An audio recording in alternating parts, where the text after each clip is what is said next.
আসসালামু আলাইকুম, আশা করি সবাই ভালো আছেন। আজকে রান্না করব গরুর মাংস।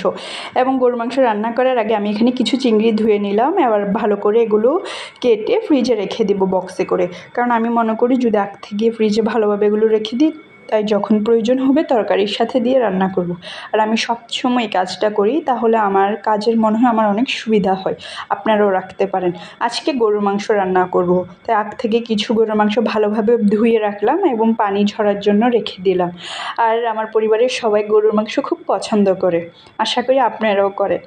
এখন প্যানটা বসাবো এবং তেল দিয়ে নিব। আর তেল গরম হলে তখন বাকি মশলাগুলো দিয়ে নিব। এখন তেলে দিয়ে নিলাম হচ্ছে পেঁয়াজটা একটু গরম হলে তারপর আদা রসুন যেগুলো আছে ওগুলো ভালোভাবে দিয়ে নেড়ে নিব।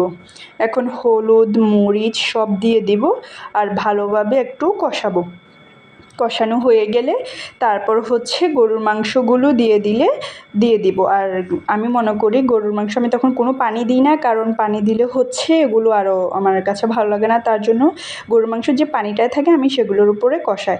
আর আমার মনে হয় এইভাবে করলে গরুর মাংসটা খেতে খুব ভালো লাগে, আর আমি সবসময়ই এভাবে রান্না করি।